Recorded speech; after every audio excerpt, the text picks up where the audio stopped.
Un honor. Muchas gracias.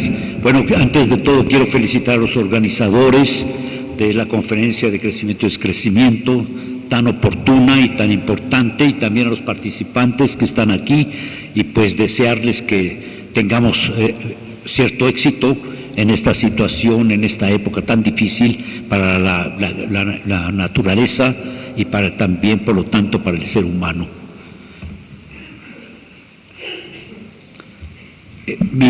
Supervivencias de un mundo mágico. María Sabina. María Sabina, pregunté a esa mujer indígena de ojos pequeños y rostro agrietado, de niña chupada por el tiempo. Vestía un huipil viejo con pájaros bordados y listones rojos y azules. Sentada en la sala de espera de la terminal de autobuses de pasajeros de Oriente, pareció no estar sorprendida por mi presencia. La identifiqué por una foto reciente.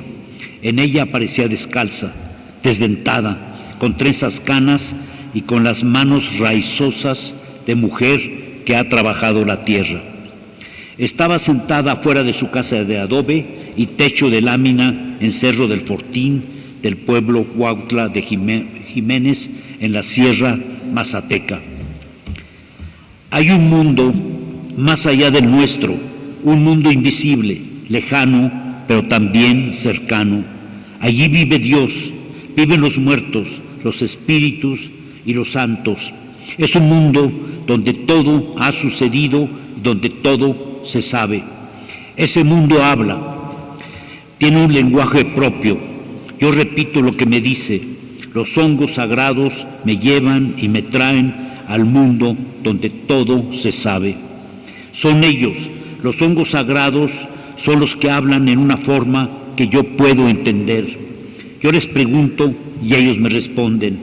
Cuando regreso del viaje, digo lo que ellos me han dicho, me han mostrado. María Sabina volví a preguntar allí en esa terminal de autobuses. Desconfiada, me observó. Sí, su hija María Aurora sintió con la cabeza. Vamos, dije. Mi esposa Betty y yo acomodamos a María Sabina, a su hija, su nieto, Eduardo Valladares, y a su traductor, Juan García Carrera, en nuestro coche, y emprendimos el largo viaje hacia el sur de la ciudad. Eran las 10 de la noche del viernes 25 de febrero de 1983. Nos dirigíamos al Instituto Nacional de Cardiología.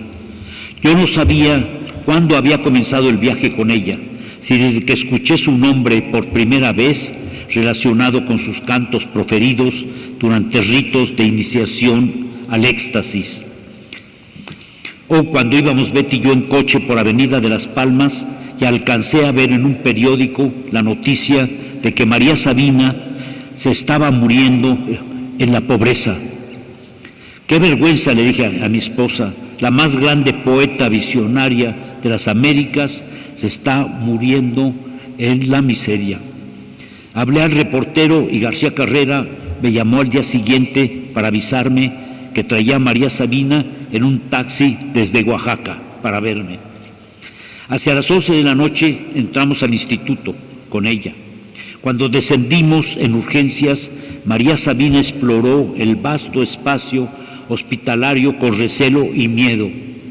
Camino de la sala donde sería examinada, ella parecía atravesar puertas y puentes invisibles. Delante de la camilla del reconocimiento hizo reverencias con manos y cabeza antes de acostarse. ¿Qué está haciendo?, pregunté. Habla a la puerta, a la camilla y a los instrumentos médicos que van a hurgar en su interior, replicó su hija. Ella vive en un mundo ritual en que cada presencia, cada movimiento, cada paso tiene sentido. El instituto es para pacientes graves. La señora María Sabina sufre de pobreza y vejez, males que no se curan aquí. Tendrán que llevársela a otra parte, dijo el médico pasante después de examinarla.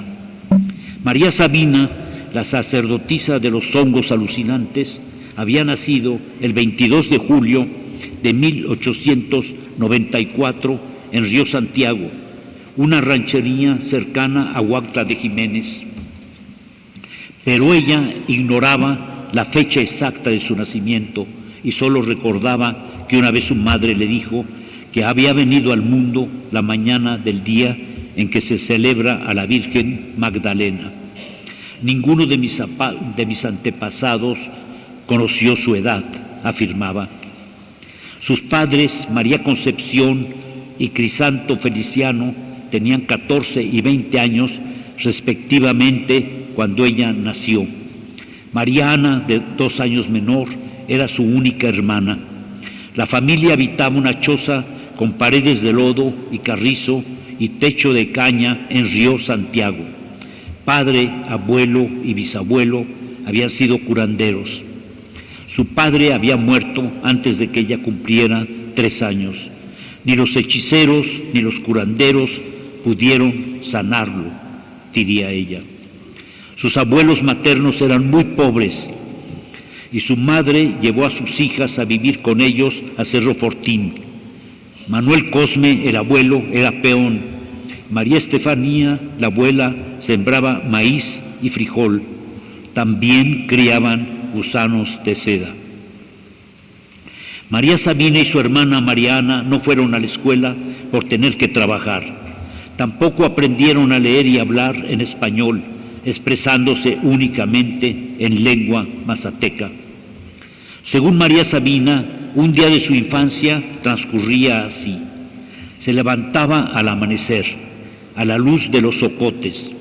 Cuando el primer gallo cantaba, ya estaba sorbiendo un agua de pinole endulzada con piloncillo, para aliviar el hambre y el frío. Su madre hacía las tortillas y bordaba. La abuela y la tía Juanita trabajaban en el telar doméstico. El abuelo y un tío se alquilaban como labradores. Pero la infancia marcada por el hambre, el frío y la falta de ropa cambió drásticamente por el descubrimiento de los hongos alucinantes. Cuando María Sabina tenía 7 años y María Ana 5, andando por el cerro, vieron unas manchas parduzcas entre las hierbas y las piedras. Eran hongos. Ellas les hablaron como si fuesen personas. Hambrientas se los comieron. Hongadas, las hermanas tuvieron visiones. María Sabina en su vida cuenta esa experiencia. María Ana y yo cuidábamos en el monte a nuestras gallinas para que no fueran víctimas de gavilanes y zorras. Estábamos sentadas bajo un árbol cuando de pronto pude ver cerca de mí, al alcance de mi mano, varios hongos. Eran los mismos hongos que había comido el sabio Juan Manuel. Yo los conocía bien. Mis manos arrancaron suavemente un hongo, luego otro. Muy cerquita los observé. Si yo te como a ti y a ti, sé que me harán cantar bonito, les dije. Recordé que los abuelos hablaban de esos hongos con gran respeto. Por eso yo sabía que no eran malos. No lo pensé mucho. Me llevé los hongos a la boca y los mastiqué. Su sabor no era agradable. Por el contrario, eran amargos, con sabor a raíz, a tierra. Me los comí por completo. Mi hermana Mariana, observándome, había hecho lo mismo. El descubrimiento de los poderes mágicos de los hongos había comenzado. En los días que siguieron, cuando sentíamos hambre, comíamos hongos. No solo sentíamos el estómago lleno, sino también el espíritu contento. Los hongos hacían que pidiéramos a Dios que no nos hiciese sufrir tanto. Le decíamos que siempre teníamos hambre, que sentíamos frío. Yo no sabía si los hongos eran buenos o malos en realidad, pero sentía que me hablaban. Después de comerlos oía voces, voces que venían de otro mundo. Las lágrimas rodaban por nuestras mejillas, como si lloráramos por la pobreza en que vivíamos.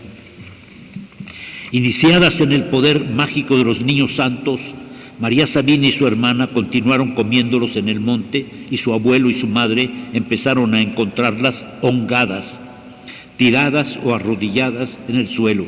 ¿Qué han hecho?, preguntaban. Nos levantaban y nos llevaban a casa. En los brazos de ellos seguíamos riendo, cantando, llorando. Nunca nos regañaron ni golpearon por comer hongos, porque ellos sabían que no es bueno regañar a una persona que ha comido las cositas, porque se le puede provocar sentimientos encontrados y es posible que sienta que enloquece. María Sabina poco a poco se dio cuenta que sus palabras eran hermosas y que al descubrir el lenguaje de los hongos descubría el suyo. Por ese tiempo su tío Emilio Cristino se enfermó y su abuela trajo una noche a la choza al sabio Juan Manuel para curarlo. Vi cómo el sabio Juan Manuel encendía las velas y hablaba a los dueños de los cerros y a los dueños de los manantiales. Vi cómo repartía los hongos contándolos por pares y los fue entregando a cada uno de los presentes, incluyendo al enfermo. Más tarde, en completa oscuridad, hablaba y hablaba. Su lenguaje era muy bonito, a mí me gustó. Por momentos el sabio cantaba y cantaba. No comprendía exactamente sus palabras, pero a mí me agradaba. Era un lenguaje que sin comprenderlo me atraía. Era un lenguaje que hablaba de estrellas, de animales y de otras cosas desconocidas para mí. Los hongos habían hecho cantar al viejo Juan Manuel, contaría ella luego. María Sabina supo entonces que esos hongos eran sagrados. Curaban las enfermedades y daban sabiduría, que para su gente era medicina antigua, que se les debía tratar con el mayor respeto. En la siguiente estación de lluvias, cuando los hongos brotaron en abundancia, las hermanas los comieron de nuevo. María Sabina aprendió a ver y a hablar con los espíritus de los muertos y los vivos. Pensando como una mística cristiana, que los hongos eran como Dios. En el fondo siento que son familiares míos, decía, como si fueran mis padres, mi sangre. En verdad, yo nací con mi destino. Ser sabia, ser hija de los niños santos. Había sincretismo de tradiciones indígenas y católicas y lo expresó ella. Los niños son la sangre de Cristo. Cuando los mazatecos hablamos de las veladas, lo hacemos en voz baja, para no pronunciar el nombre que tienen en mazateco, Tijicho. Los llamamos cositas o santitos, así los llamaban nuestros antepasados. En su descubrimiento de los hongos, María Sabina no imaginaba que los aztecas los habían llamado Teonanacatl, carne de Dios, según Motolinía, y que los poetas de lengua náhuatl los calificaban como flores que intoxican, y que los escultores habían representado al dios Xochipilli, viendo visiones y oyendo posiblemente bajo los afectos del hongo alucinante Psilocybe aztecorum. Bernardino de Sahagún los había descrito en un banquete de mercaderes. Algunos no querían cantar, sino sentábanse en sus aposentos y estábanse allí como pensativos, y algunos veían en visión que se morían y lloraban, otros veían que los comía alguna bestia fiera, y otras muchas visiones veían. Heredera de una tradición mágica, María Sabina solía comparar los hongos sagrados a los niños y a los pájaros, sin perder de vista su función limpiadora y curativa. Oigamos su letanía. Yo veo a los hongos como niños, como payasos, niños con violines, niños con trompetas, niños que cantan y bailan a mi alrededor, niños tiernos como los retoños, como los botones de las flores, niños que chupan los malos humores, la sangre mala, el rocío de la mañana, el pajarito que chupa la enfermedad, el chupamirto bueno, el chupamirto sabio, la figura que limpia, la figura que sana. Les canto a los enfermos. Aquí están mis hojas medicinales, aquí están las hojas para curar. Soy la mujer relámpago, la mujer águila, la sabia herbolaria. Jesucristo, dame tu canto. A María Sabina la internamos, mi esposa y yo, en el Hospital General para que le hicieran estudios, aunque yo conocía sus pensamientos sobre el origen mágico de las enfermedades y sus sentimientos ambiguos acerca de la medicina occidental. cuando los extranjeros habían tratado de curarla. Me regalan medicinas, quienes se dicen ser sabios en medicina de la ciudad. Yo no les hago caso. La verdad es que no quiero tomar las medicinas de los extranjeros porque yo tengo mi medicina húmeda. Cuando Betty y yo fuimos a visitarle en la sala que compartía con 8 personas en el Hospital General, estaba sentada en una silla, bordando. El doctor me hizo la relación de sus padecimientos: endurecimiento generalizado de las arterias, insuficiencia respiratoria, desnutrición moderada y parasitosis, pero la causa mayor de sus males era su senectud. Sin embargo, la presencia de la chamana en el Hospital General fue una conmoción. Pacientes, médicos y enfermeras que la medicina occidental no podía curar vinieron a pedirle ayuda. Una noche María Sabino vino a mi casa. Al entrar en la sala, mis hijas Chloe y Eva Sofía le acariciaron las manos. Vestía un huipil blanco con mangas y listones rosas y azules, con flores y un pájaro bordados. Como buena indígena nos trajo regalos: café de Huacra de Jiménez y una tela bordada por ella misma. Sentada a la mesa comiendo pasta, ella se fijó en nuestro perro Tarzán, un labrador negro. Es una persona, tiene mirada, dijo, pero el problema de los perros es que luego se nos mueren. Y clavando la mirada en las máscaras colgadas en las paredes, le interesaron unas que yo tenía del ritual de Semana Santa de los yaquis y mayos. Te compro esa, me dijo, señalando una que había pertenecido a un chamán. A propósito de los hongos, nos confió: ya no hago viajes porque estoy demasiado vieja y tengo miedo de quedarme en el camino. ¿Hay demonios en el camino?, pregunté. Lo dije en mi vida, yo nunca he visto los demonios, aunque para llegar a donde debo paso por los dominios de la muerte. Me sumerjo y camino por abajo, puedo buscar en las sombras y el silencio, así llego donde las enfermedades están agazapadas, muy abajo, debajo de las raíces y del agua, del barro y de las piedras, otras veces asciendo muy arriba, arriba de las montañas y de las nubes. Al llegar a donde debo, miro a Dios, a Benito Juárez. Ahí se sabe todo y de todos, porque ahí todo está claro. Oigo voces, me hablan, es la voz del pequeño que brota. El Dios que vive en ellos entra en mi cuerpo. Impresionado por la descripción de su viaje chamanístico por las regiones sobrenaturales, le puse el disco Mushroom Ceremony of the Mazatec Indians of Mexico, que habían grabado Valentina y Gordon Wasson en Huacla de Jiménez la noche del 21-22 de julio de 1956. Al oír su propia voz, ella me escrutó con sus pequeños ojos profundos, con un rostro vivaz como de pájaro sobrenatural. Se puso atenta cuando escuchó su canto, su viejo canto. Me dijo que nunca lo había oído. No sé, cuando la arrestaron los agentes federales en Huacla por el asunto de los hippies, había dicho que tenía el disco y el tocadiscos que Wasson le había regalado. La impresión que tuve en esos momentos es que su pasado le era extraño ahora, como si hubiese sucedido en un trance y ella fuese 2 personas distintas: la María Sabina cincuentañera de la velada nocturna de los hongos y la María Sabina actual de 80 y tantos años. Ambas eran criaturas frágiles frente al poder divino que hablaba a través de los hongos.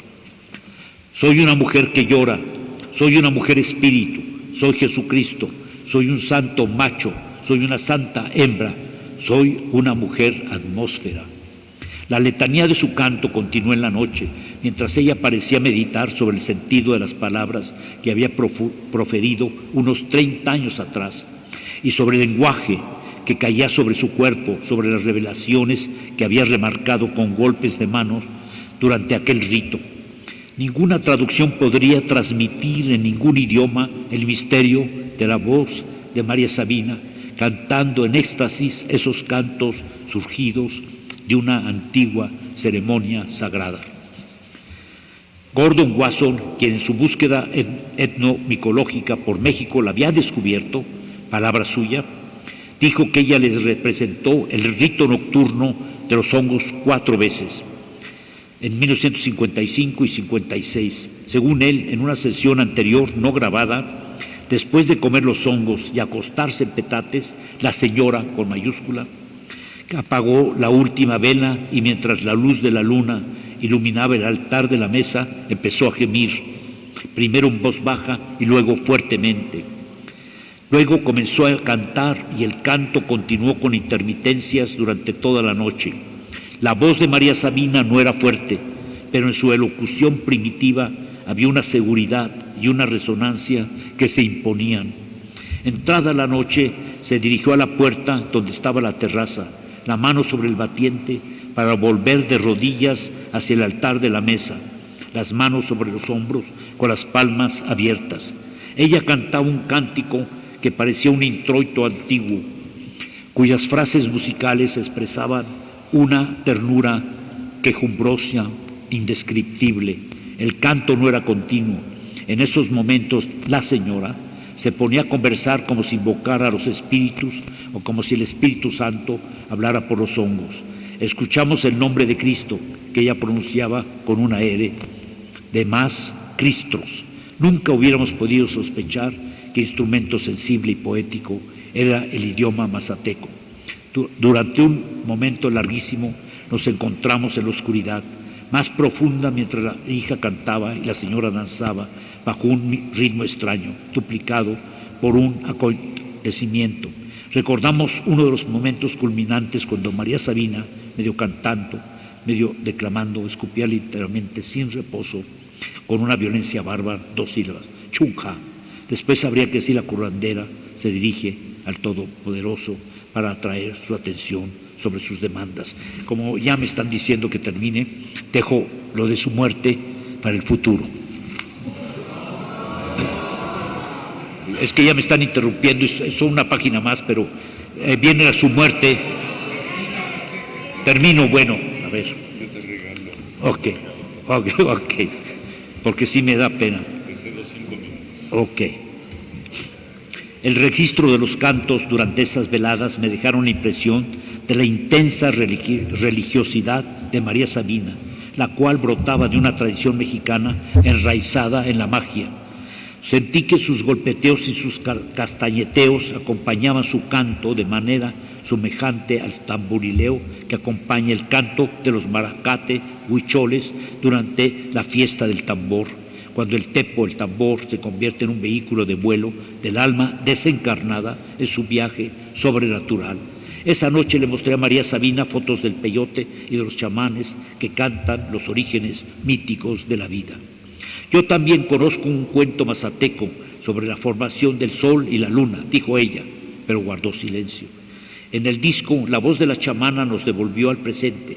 Quizá al oír su voz en los cantos y recordar sus esfuerzos para hacer descender a la tierra al Espíritu Divino, María Sabina recordaba las circunstancias de la ceremonia y curación. Lo importante fue el rito y que su voz perduró, fue registrada y quedó como el más grande testimonio que existe de la ceremonia de los hongos sagrados. Después le mostré a María Sabina el libro Le Champignon Hallucinogène du Mexique por el micólogo Roger Aim y Gordon Wasson.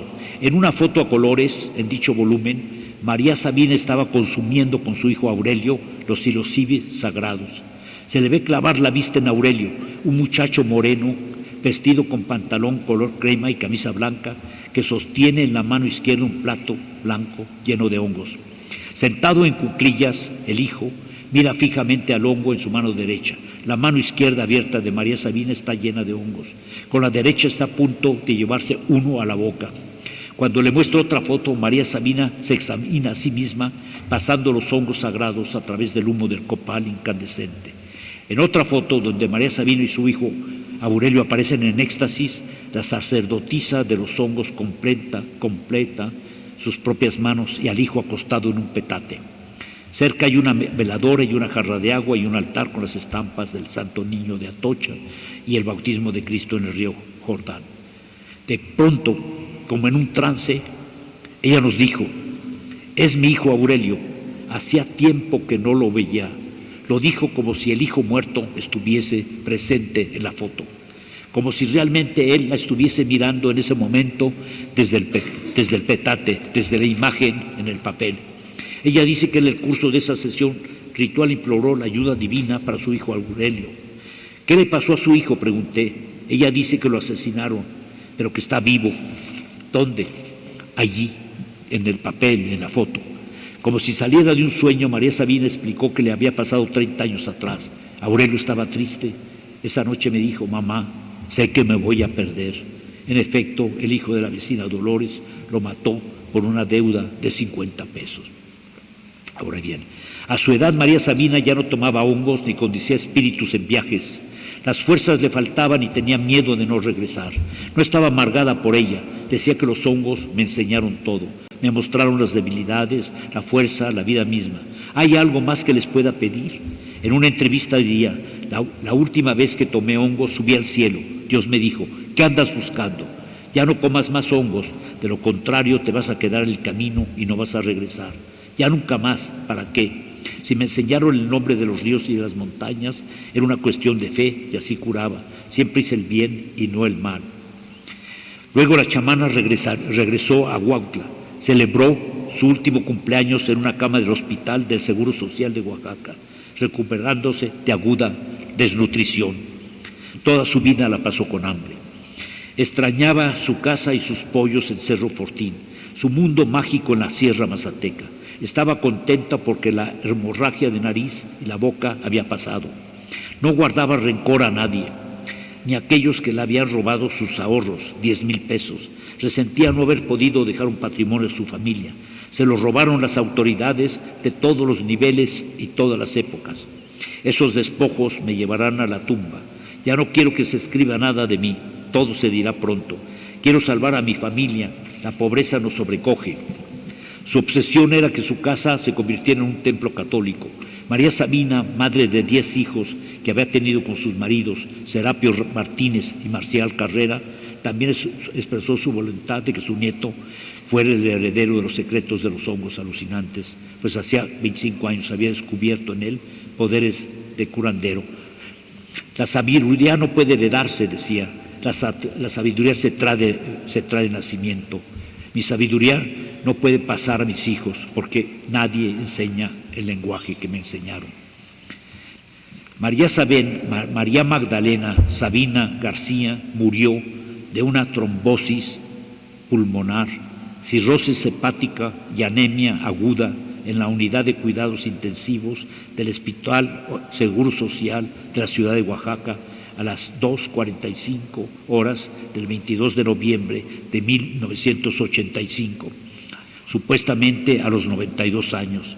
Dejaba a su tercer marido, Perfecto Gómez, con el que había contraído matrimonio en 1981 en la Catedral de San Juan Evangelista, por un mandato divino de Dios, él de 80 años más o menos, ella de 87.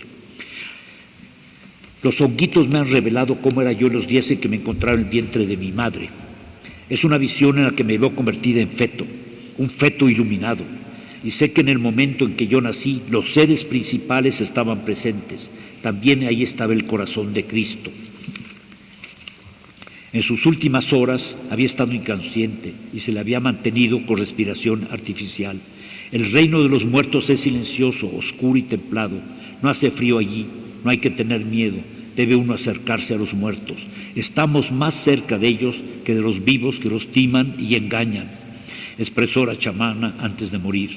No veo mi rostro, no lo veo. Miro la paz en el mundo, pero me siento triste. Miro gente que conocí de niña, a mi abuelo, bisabuelo y a sus padres. En su vida había dejado instrucciones para su velorio y entierro. El día en que yo muera, se hará lo que dicta nuestra costumbre. Le torcerán el pescuezo a un gallo, que deberá morir junto a mi cadáver. El espíritu del gallo acompañará a mi espíritu. El gallo cantará 4 días después de que haya sido enterrada. Entonces mi espíritu despertará y se irá para siempre al reino de la muerte. Durante el velorio mis familiares colocarán jarritas de agua junto a mi cabeza sin vida. Será el agua que habré de llevar conmigo para que no me agobie la sed mientras viajo al reino de la muerte. Dentro de mi ataúd pondrán 7 semillas de calabaza, quintoniles y bolas de muerto, todo junto en una bolsita de trapo. Será el alimento que llevaré para que el hambre no me moleste en el camino. Las mujeres que asistan a mi velorio harán mole con la carne del gallo sacrificado.